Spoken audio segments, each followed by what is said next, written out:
Caros irmãos e irmãs na fé, que a graça e a paz de nosso Senhor Jesus Cristo estejam com cada um de vocês. Hoje, guiados pela inspiração divina presente no livro de Marcos, vamos explorar de maneira mais aprofundada o significado do versículo 38 do capítulo 8. A passagem em questão nos apresenta uma advertência profunda proferida por Jesus, porquanto, qualquer que, entre esta geração adúltera e pecadora, se envergonhar de mim e das minhas palavras, também o Filho do Homem se envergonhará dele, quando vier na glória de seu Pai, com os santos anjos. Este versículo, carregado de significado e implicações, nos convida a uma reflexão profunda sobre nossa relação com Cristo, a sociedade em que vivemos e as escolhas que fazemos diariamente. Para compreender plenamente a mensagem de Jesus neste versículo, é crucial contextualizarmos a situação histórica em que ele proferiu essas palavras. Estava na região da Galileia, Jesus já havia realizado diversos milagres, ensinado com autoridade e revelado sua natureza divina por meio de seus feitos extraordinários. A sociedade daquela época era caracterizada por uma mistura de crenças e práticas religiosas, incluindo o judaísmo, mas também permeada por influências pagãs e imoralidades. Nesse cenário, Jesus se dirige a uma geração adúltera e pecadora, usando uma linguagem forte para destacar a distância entre os valores do reino de Deus e os padrões morais da sociedade circundante.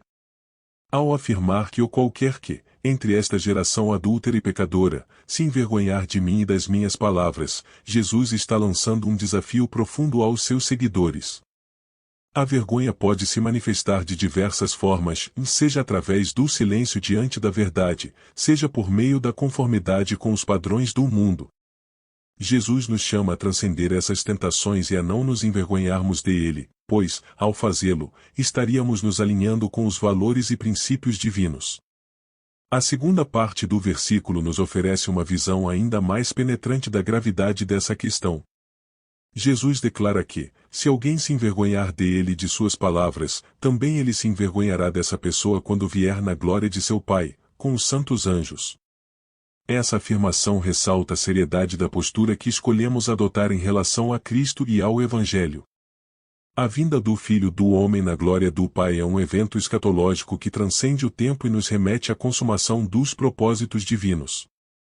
Nesse momento culminante da história, seremos confrontados com a resposta que demos à mensagem de Cristo.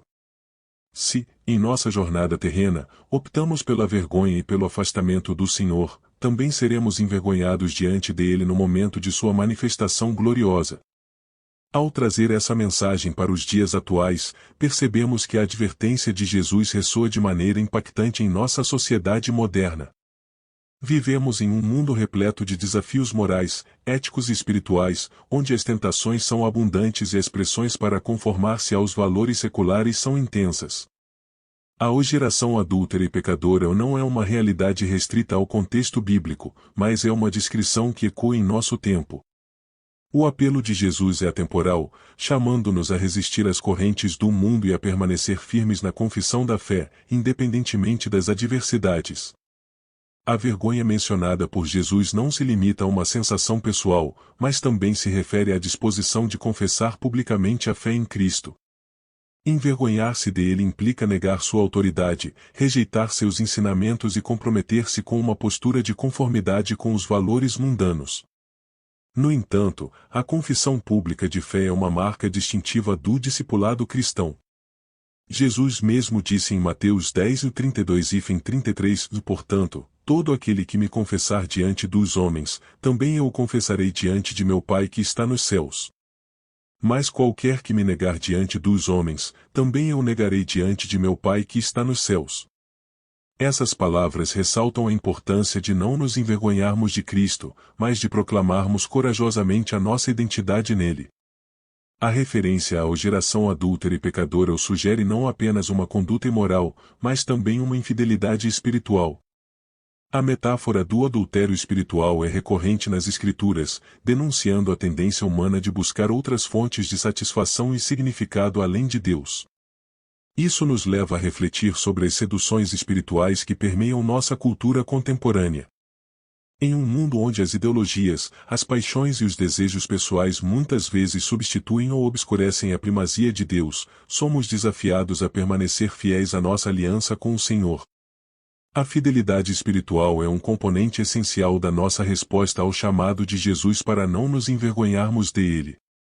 Ao se referir à geração adúltera e pecadora, Jesus não está apenas apontando os dedos para os outros, ele está chamando a santidade e separação do mal. A santidade é um tema central nas Escrituras, e nosso Senhor nos convoca a vivermos vidas consagradas a Deus, em obediência aos seus mandamentos. A santidade não é uma postura legalista, mas uma resposta amorosa ao chamado divino. Em 1 Pedro capítulo e versículo 15 e 16, que diz, e mais, como é santo aquele que vos chamou, sede vós também santos em toda a vossa maneira de viver, porquanto está escrito, sede santos, porque eu sou santo.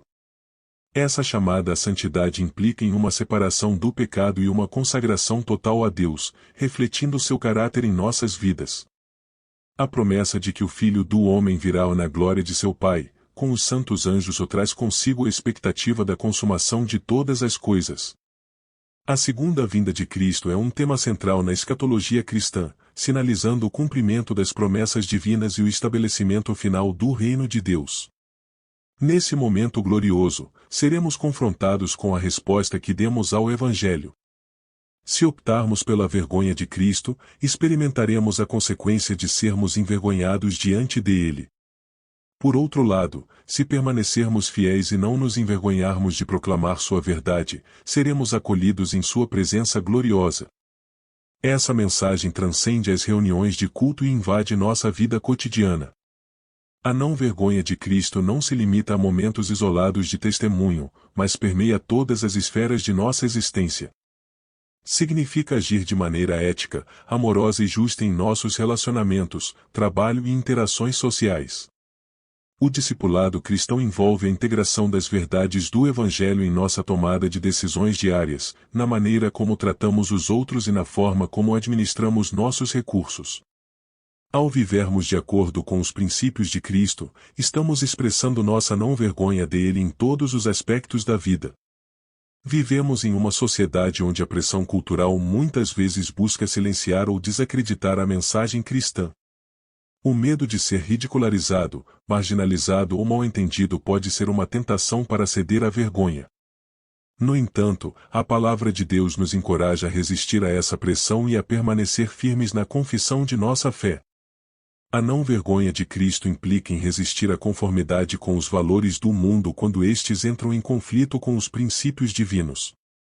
Significa ser corajoso ao defender a verdade mesmo quando isso implica ir contra a corrente cultural predominante.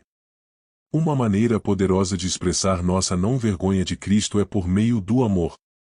Jesus nos instruiu a amar uns aos outros como ele nos amou, João 13:34-35. Esse amor sacrificial e desinteressado é um testemunho eloquente do poder transformador do Evangelho. Quando amamos da maneira que Cristo nos amou, estamos proclamando sua mensagem ao mundo. O apóstolo Paulo, em sua carta aos Coríntios, descreve a supremacia do amor e como ele transcende todas as coisas, 1 Coríntios 13. Esse tipo de amor é uma expressão tangível da nossa não-vergonha de Cristo, pois reflete o coração do Mestre que amou a humanidade ao ponto de dar sua vida por ela. Em um mundo cada vez mais secularizado e relativista, a busca pela santidade pode parecer desafiadora. No entanto, é exatamente nesse contexto que a luz do Evangelho brilha com mais intensidade. A santidade não significa isolamento do mundo, mas sim a transformação do mundo por meio da influência cristã. Nossa não-vergonha de Cristo é evidenciada quando, mesmo diante dos desafios contemporâneos, permanecemos comprometidos com a verdade e a justiça. Isso envolve uma busca contínua pela santidade, pela renovação da mente e pela conformidade com a imagem de Cristo, Romanos 12:2. Em nossa jornada de fé, não estamos sozinhos. A comunhão com outros crentes desempenha um papel fundamental em nossa capacidade de permanecer firmes na não-vergonha de Cristo.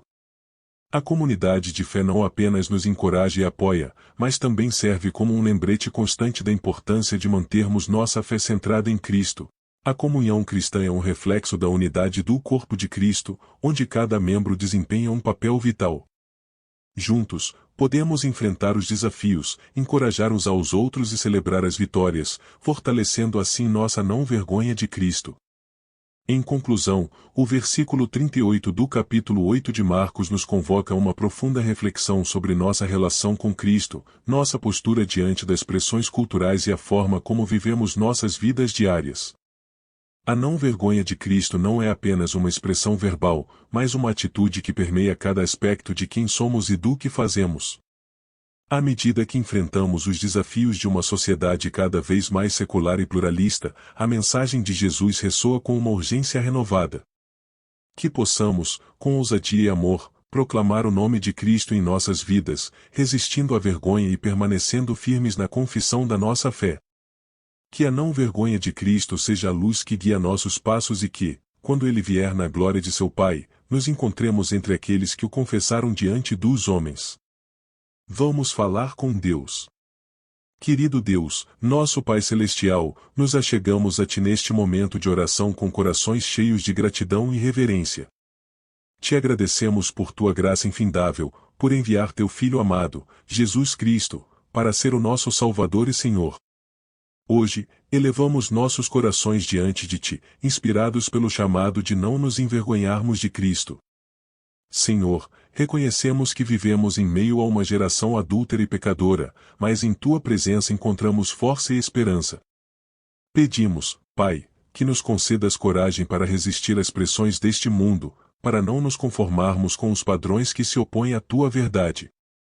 Capacita-nos a viver uma vida que reflita a luz do Evangelho, mesmo quando a escuridão do pecado tenta nos envolver. Perdoa-nos, Senhor, por todas as vezes em que, por fraqueza ou medo, nos envergonhamos de Ti e de Tuas palavras. Renovamos nosso compromisso contigo, pedindo que o Teu Espírito Santo trabalhe em nós, transformando nossos corações e moldando-nos à imagem de Cristo. Oramos por corações corajosos e uma fé inabalável, para que possamos enfrentar as adversidades com a certeza de que somos mais que vencedores em Cristo Jesus. Que a não-vergonha de Cristo seja evidente em nossas palavras, ações e relacionamentos, tornando-nos verdadeiras testemunhas do Teu amor e da Tua verdade. Senhor, pedimos Tua bênção sobre a Tua Igreja em todo o mundo. Que ela seja fortalecida na fé, unida no amor e comprometida em proclamar o Evangelho a todas as nações. Que haja um avivamento espiritual que impacte vidas e transforme comunidades, para a glória do Teu nome. Dá-nos discernimento para resistir às seduções do pecado e nos guia pelo caminho da santidade. Que possamos encontrar consolo na promessa da vinda gloriosa de Cristo, confiando que, quando Ele vier com os santos anjos, seremos acolhidos em Sua presença. Oramos por aqueles que ainda não conhecem a Cristo como Salvador. Que o Teu Espírito os atraia, abrindo seus corações para receberem a mensagem da salvação. Usa-nos como instrumentos nas Tuas mãos para compartilhar o amor redentor de Jesus com o mundo ao nosso redor. Em nome de Jesus Cristo, nosso Senhor e Salvador, oramos estas palavras, confiantes na Tua bondade e no poder da Tua graça. Amém.